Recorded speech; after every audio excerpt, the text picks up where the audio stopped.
Welcome back to the channel, everyone. This is K1 Star here, your favorite fighting gaming geek, back again with another video. If you guys know me and know me well, y'all know I love my combat sports, wrestling, jiu-jitsu, kickboxing, boxing, Kyoshin karate. You probably never heard of that. Bare knuckle boxing. So I wanted to start this series on YouTube to express this side of me, you guys. So if you don't know me, now you will, or at least you'll know me a little bit more. So what my video now and future videos will be about is UFC pay-per-view cards. So I will talk about these UFC cards in the categories of 1, the UFC Main Event. 2, what I believe the best fight on the card will be. 3, who I think will have the performance of the night. 4, other fighters or fights that you should know of that you might not know of. I will get most of my stats from UFCstats.com if you want to check out my reference, and any other statistics that I get that I did not research myself will be in the description below.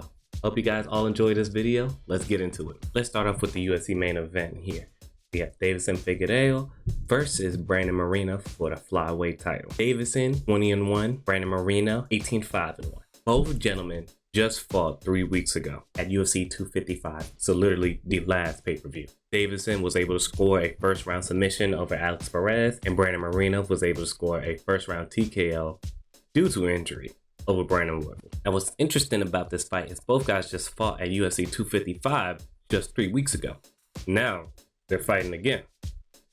It's great and it's interesting because Deiveson Figueiredo missed weight this year in his first UFC title fight, and now he wants to make weight twice in the span of 2 weeks. Pretty crazy. But I love to call out by both guys since they was able to score such fast finishes on the same card, and they just said they want to fight each other, so hell, let them fight. So it'll just be interesting to see how Deiveson Figueiredo looks in this fight, just due to the fact that he missed weight this year. And like I said, he has to do it twice. So, you know, is he going to be tired? Is he actually going to make weight? It'll just be interesting to see. But I think he's going to make weight. I don't think he's just going to try to, rush into another title fight without any preparation or all that stuff. If he didn't know he can make weight or keep his weight low, so he can walk into this title fight easier. And Brandon Moreno, on the other hand, he fought multiple times this year, and he seemed fine with it, just saying, hey, I want to fight as soon as possible. So good on him. Good call out. Now he's able to get his first UFC title shot, and let's see what he can do. Now, personally, I still think Deiveson is going to win if he is able to make weight, of course. I think he's just too big, too strong, too powerful. His striking is really good. Of course, he has power in both hands, and he can just hurt you. He can just hurt you, and I think that's what he's going to do to Brandon Moreno. And plus, he has excellent submissions, as we can see, as he scored 2 submissions this year and 1 TKO. So he has more submissions and TKOs this year. But all 3 finishes, 2 over Joseph Benavidez, he's one of the greatest flyweights ever. So excellent feather in his cap. And I think he's just going to be too much for Brandon Moreno. Brandon Moreno, on the other hand, he's a very scrappy fighter. He fits kind of that Mexican fighter stereotype, but he's very scrappy. He can scramble. His striking has come a long way now. He used to had trouble with distance with Sergio Pettis, but now he can fight at distance if he wants. Throws combinations, and he throws in high volume. So, he has skills, but I don't think the skills are good enough to beat Deiveson here. Interesting note is Brandon Moreno did beat Jussier Formiga, who did beat Deiveson here. So that's an interesting little tidbit. But also Alex Perez beat Jussier Formiga by leg kick TKO, and Deiveson finished him in under 2 minutes. So sometimes that math really doesn't work, but that's interesting to know. Either way, I think it's going to be a great fight. It's really going to show off the skills inside the flyweight division. We're probably going to see some good scrambles, excellent speed. We're going to see some power, which people, still don't believe that flyweights have, but they have power clearly with Deiveson Figueiredo. We're going to see, fast-paced technique, all that good stuff. The flyweights always bring it, and if it wasn't for the co-main event, this can easily be fight of the night. easily. Probably can still be fight of the night, but I think Davison takes it. I think he beats Brandon Moreno either by TKO in the third or fourth round. I think the first 2 rounds, Brandon's gonna make it a fight, but I think he's just gonna he's gonna push Brandon Moreno back and just eventually just get that finish. But on the other hand, Brandon Moreno does have like a slight chance because he has that 5-round experience against Sergio Pettis. So, this whole year, Davison hasn't been to the 5th round, even though he's scheduled for 5 rounds 3 times, this being the 4th. And he's only gotten to the 2nd round with Joseph Benavidez in their first fight. So it'll be interesting to see his cardio in the later rounds, but I think he's going to do so much damage to where if he's able to pace himself, that he'll be able to score the finish later on. But once again, shout out to both guys for taking the fight in 3 weeks and taking advantage of the moment and getting that main event spot. Good on that. Now on to the spicy fight. Ooh, we had Tony Ferguson versus Charles Oliveira. Why am I shaking my head that much? But this fight, man, let me tell you, this fight is about to be good. If you all know Tony Ferguson, one of the most exciting fighters in the sport, not just in the lightweight division, the man is a beast. He did just get beat down by Justin Gaethje, but he's still a beast. And he's going against Charles Oliveira. Now, if you know about Charles Oliveira, this man's got the most submissions inside the UFC history. Not even in the division, inside UFC history. He has the most submissions. Tony Ferguson is 26-4-0 with 15 wins and 2 losses inside the UFC, with one of his wins being at welterweight. He also has 3 wins at welterweight inside the Tough Shell.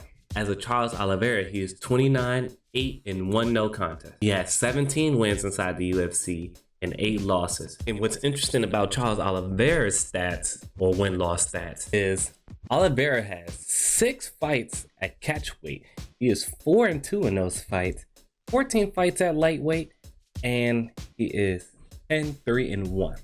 As he had a career at featherweight inside the UFC, and he did pretty good there too. So both guys had experience at higher weight classes, and Charles Oliveira had a little experience at a lower weight classes, being at featherweight. And Charles Oliveira's welterweight experience comes from outside of the UFC. The average fight time between the two, Tony Ferguson is at 10 minutes and 52 seconds, and 6 minutes and 38 seconds is for Charles Oliveira. Now, some interesting stats in the striking department, significant strikes per the UFC.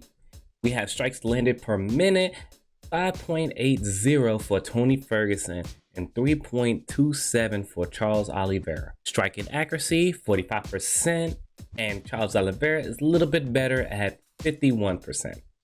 Not a little bit, I guess that's a significant jump, especially in combat sports. Significant strikes exorb per minute,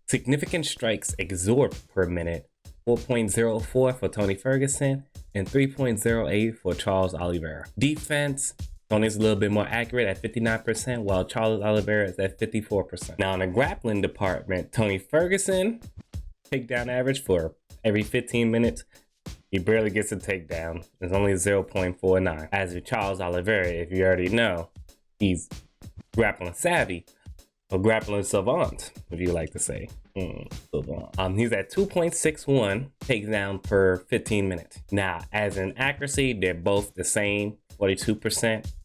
Takedown defense, Tony is way better as being a lifelong wrestler at 75%, while Charles Oliveira is at 57% because he prefers to be on his back anyway. So, a lot of times he's pulling guard.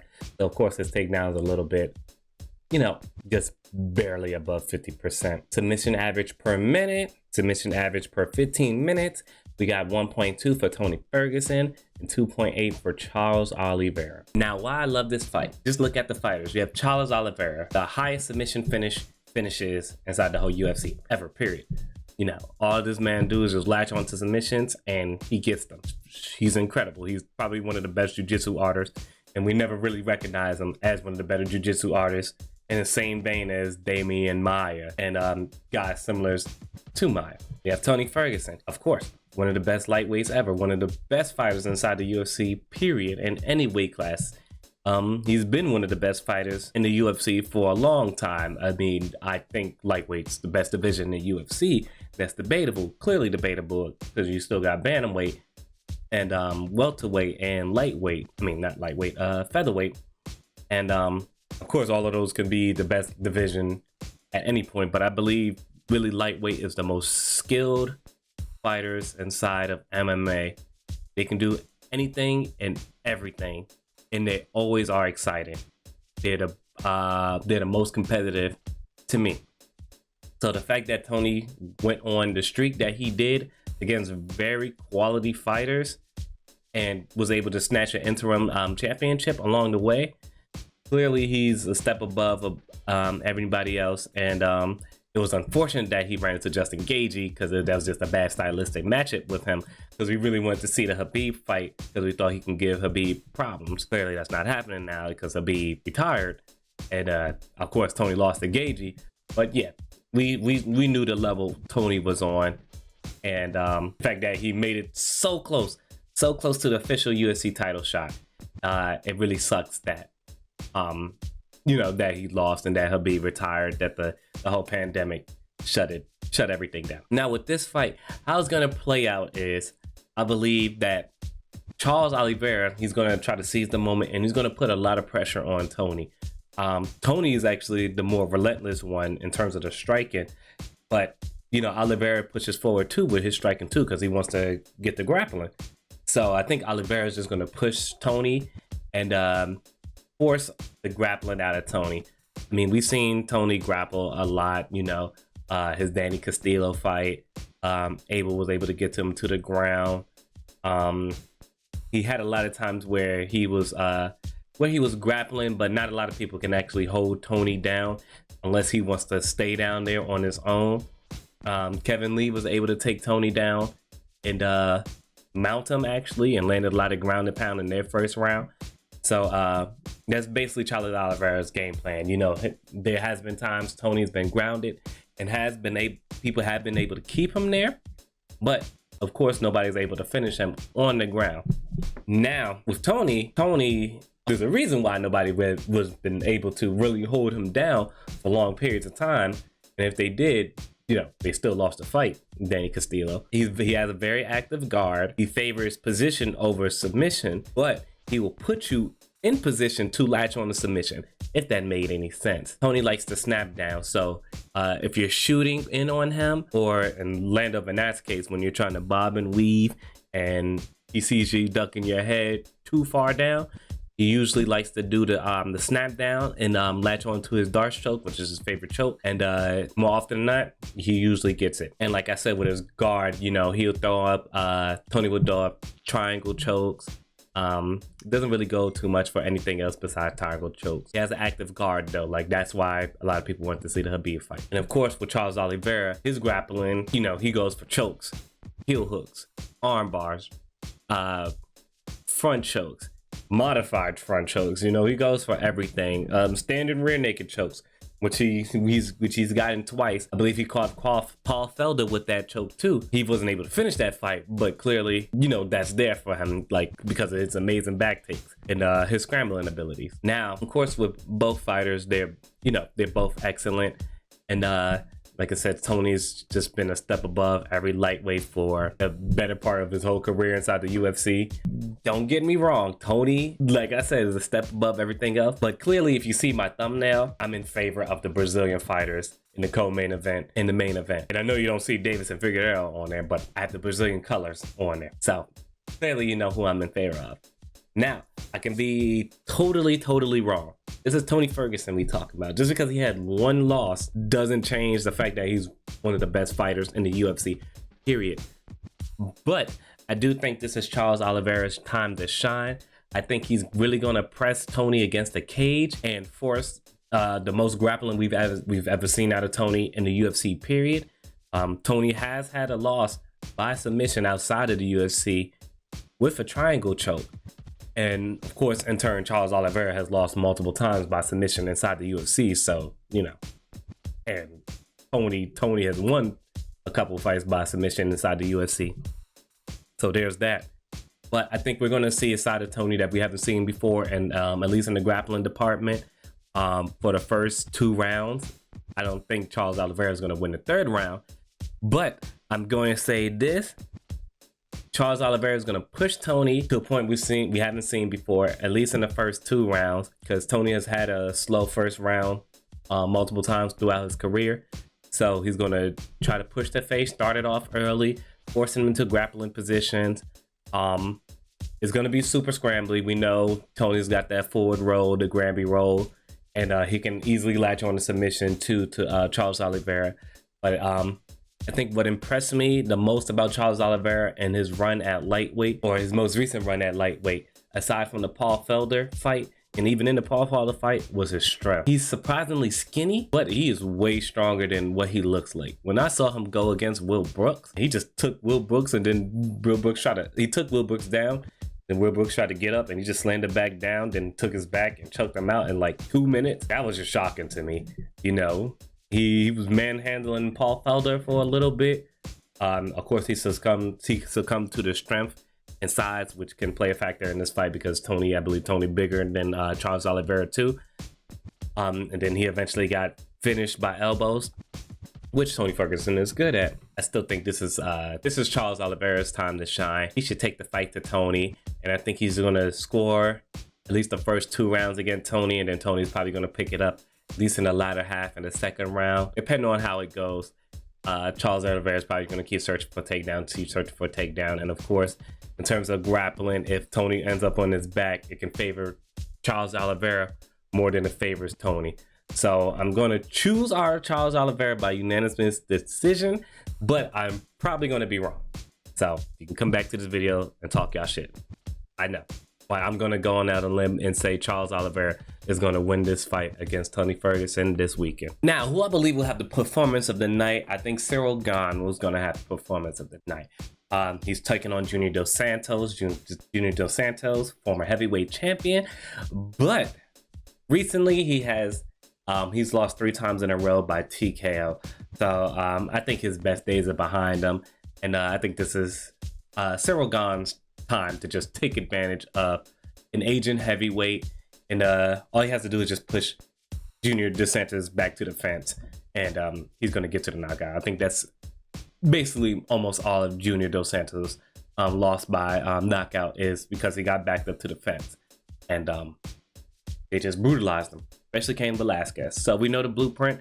I think Gane's going to take advantage of that, and he's going to probably finish JDS in the 1st round. Other fighters or fights to look for on the card: Kevin Holland, also candidate for Fighter of the Year. If he wins this fight, definitely could be Fighter of the Year. You know, he's going to have competition with Davidson Figueiredo, but he shouldn't be out of the argument even if Figueiredo wins. Cub Swanson versus Daniel Pineda. Another candidate for fight of the night. Cub Swanson's probably my favorite fighter ever. So he's always in great fights. And Daniel Pineda is always scrappy. He's always game. So that should be a fight you guys should look out for. It's headlining the prelims. Also, Renato Moicano versus Rafael Fiziev. That's going to be a good fight too. Renato Moicano. I believe this is his 2nd fight at lightweight. So he's moving up from featherweight. And he's been looking good at lightweight. Rafael Fiziev is a really good striker. Just beat Mark Dakise. Ooh, I think I said that wrong. And I believe they got fight of the night. So that's a fight you should look out for too. Now, thanks for coming and watching my video, everybody. Took me a while to make this video. I'm gonna make them shorter in the future. Hopefully I can make them shorter in the future. But if you guys enjoyed, please like, comment, and subscribe. And please give me some feedback. Please, please, please. It'll be greatly appreciated so I can make better future videos for you guys if you guys like this content. So it's your boy here, K1 Star, and I'm shining out.